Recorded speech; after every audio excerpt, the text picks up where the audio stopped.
আমি যে সাহাবীর কথা বলতেছিলাম হযরত ওমর রাদিয়াল্লাহু তাআলা আনহু, তার শাসন ব্যবস্থা কেমন ছিলেন ওয়াজগুলো অবশ্যই চেয়ারম্যান প্রার্থী যারা এদেরকে অবশ্যই আপনারা শোনাবেন।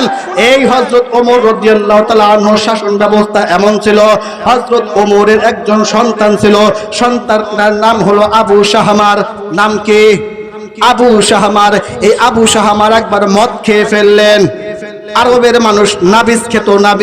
নাবিসটা হলো এমন একটা বস্তু, দুধের ভিতরে রাতের বেলা খুরমা ভিজায় রাখতেন, সকাল বেলা ওইটা খেতেন।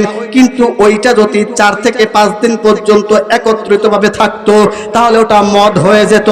হযরত ওমরের সন্তান ওই মদ একবার ভুলে খেয়ে ফেললেন। এই ওমরের সন্তান মদ খাওয়ার পরে বাবার কাছে এসে আবল তাবল বকতেছে, বাবার কাছে এসে ভুলভাল বকতেছেন। হযরত ওমর রাদিয়াল্লাহু তাআলা আনহু তার সন্তানকে ডেকে বলে, রে সন্তান, তুমি কি মদ খেয়েছো? সন্তান ডাক দিয়ে বলে, আব্বা জান, আমি মদ খাই নাই, আমি নাবিস খেয়েছি। হযরত ওমর রাদিয়াল্লাহু তাআলা আনহু যখন দেখতে পেলেন সন্তান মাতালের মতো হয়ে গেছে, এবার সন্তানকে ডাক দিয়ে বলে, তোমার মুখ খোলো, আমার সামনে তুমি কথা বলো। যখনই ওমরের সামনে কথা বললেন তখন দেখলেন মুখ থেকে মদের ঘেরান আসতেছে। হযরত ওমর রাদিয়াল্লাহু তাআলা আনহু ছিলেন অর্ধজাহানের খলিফা, ভালো করে নো শালিকদার মুসলমান। ওই হযরত ওমর রাদিয়াল্লাহু তাআলা আনহু সাথে সাথে তার সন্তানের কলারটা ধরে মসজিদে নববীর সাথে বেঁধে ফেললেন। জোহরের ওয়াক্ত শুরু হয়ে গেছে, মুসল্লিয়ান ইকরামরা নামাজ পড়ার জন্য মসজিদে আসতেছেন। যারাই মসজিদে আসতেছেন ঢুকতেছেন সকলে দেখতেছে মসজিদে নববীর সাথে হযরত ওমর রাদিয়াল্লাহু তাআলা আনহুর সন্তান বাঁধা রয়েছে। মানুষজনের ভিতরে প্রশ্ন জেগে গেল, খলিফাতুল মুসলিমিনের সন্তান কেন মসজিদের কিনারায় বাঁধা? কেউ কেউ বলতেছেন এই ওমরের সন্তান মনে হয় কথা ভুল করে ফেলেছে, এর আজকে বিচার হবে। জোহরের নামাজ কমপ্লিট হয়ে গেল, জোহরের নামাজ শেষ হয়ে গেল। খলিফাতুল মুসলিমিন এবার সকলকে ডাক দিয়া বলে, আপনারা কেউ বাড়িতে যাবেন না, বিচার আছে, বিচার হবে, বিচার করব। বিচারটা কেমন হয় আপনারা দেখবেন। কেউ কেউ ডাক দিয়া বলে, খলিফার ছেলে তো কিছু বলবে না, হয়তো বা একটু ধমক দিয়ে ছেড়ে দিবে।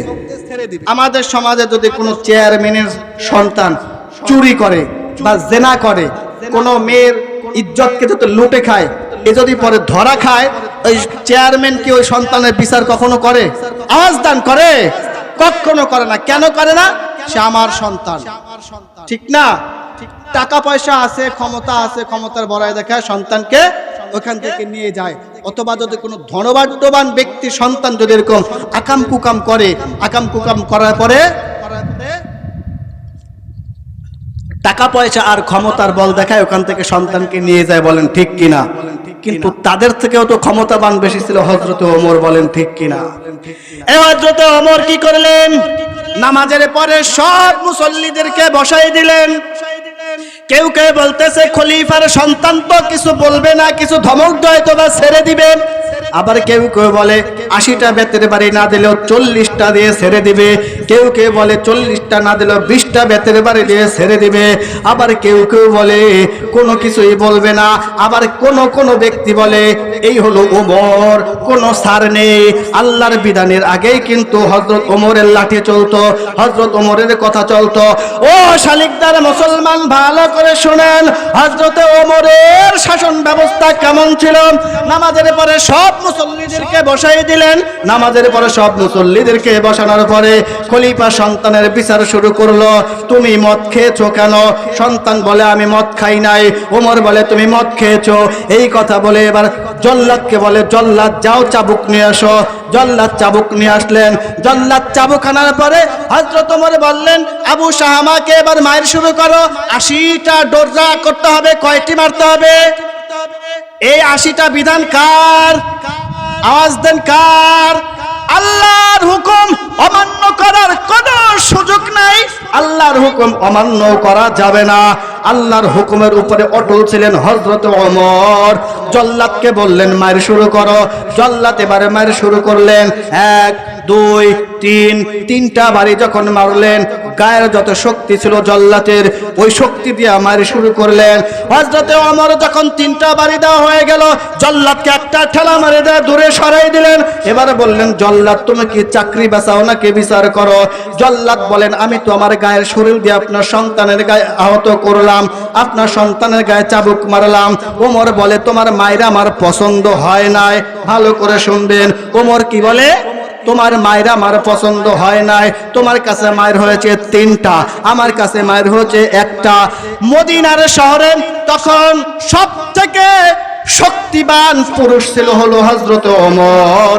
হযরতে ওমর জল্লাতের কাছ থেকে চাবুকটা কেড়ে নিলেন। জল্লাতের কাছ থেকে চাবুকটা কেড়ে নিয়ে এবারে মায়ের শুরু করলেন। 2, 3, 4, 5 এরকম মারতে মারতে 20টা 30টা মায়ের যখন হয়ে গেল, ওমরের সন্তান বেহুশ হয়ে পড়ে গেল। সাহাবায়ে কেরামদেরকে ডাক দিয়া বলে, কে আছো? বদমাশটাকে মাথায় পানি দাও, একে সুস্থ করো। সুস্থ করানোর পরে আবার মায়ের শুরু করলেন। 31, 32, 33 এরকম মারতে মারতে যখন 50টা হয়ে যাবে, এর ভিতরে হযরতে ওমরের স্ত্রী চলে আসলেন। হযরতে ওমরের স্ত্রীর কাছে এসে ওমরের পা দুটাকে জড়ায় দিয়ে বলে, খলিফাতুল মুসলিমিন, কলিজার টুকরা সন্তানকে আপনার মায়ের না। আপনি কতগুলা মার দিয়েছেন? 30টা মার দিয়েছেন। আরো বাকি আছে কয়টা? 50টা। আরো বাকি আছে কয়টা? মারতে হবে কয়টা? 80টা মারতে হবে। কেবল মারা হয়েছে 30টা। এর ভিতরে ওমরের স্ত্রী এসে বলে, আপনি আর মায়ের না, আরো 50টা মায়ের বাকি আছে। এই 50টা মায়ের বদলে, এক একটা মায়ের বদলে আমি এক একটা উট আল্লাহর রাস্তায় সদকা করে দেব। হযরত ওমর ডাকতে বলে, প্রাণের স্ত্রী, সবার আগে হলো আল্লাহ তাআলার আইন, সবার আগে হলো আল্লাহ তাআলার বিধান। আমি দুনিয়ার কোন মানুষের কথা এখানে শুনতে পারবো না, কারণ আমি হলাম বর্দজাহানের খলিফা। আমি যদি আজকে সন্তানের প্রতি ভালোবাসা দেখাই, কিয়ামতের ময়দানে আমি ধরা খেয়ে যাব। প্রাণের স্ত্রীর কথা পর্যন্ত ওমর শুনলেন না। মারতে মারতে যখন 50টা মার কমপ্লিট হয়ে গেল, আবু শামা ওমরের সন্তান দুনিয়া থেকে বিদায় নিল, দুনিয়া থেকে চলে গেল। বাবার হাতে সন্তানের মৃত্যু হয়ে গেল। সাহাবাদেরকে ডাক দিয়া বলে, তাড়াতাড়ি করে একে গোসল দাও, তাড়াতাড়ি করে দাফন কাফনের ব্যবস্থা করো। দাফন কাফনের ব্যবস্থা হয়ে গেল। কবরে যখন শায়িত হলো, ও শালিকদার মুসলমান, 50টা মারার পরে ওমরের সন্তান মরে গেল। বাকি ছিল 30টা। 30টা বেতের বাড়ি হযরতে ওমর কবরের উপরে দিলেন।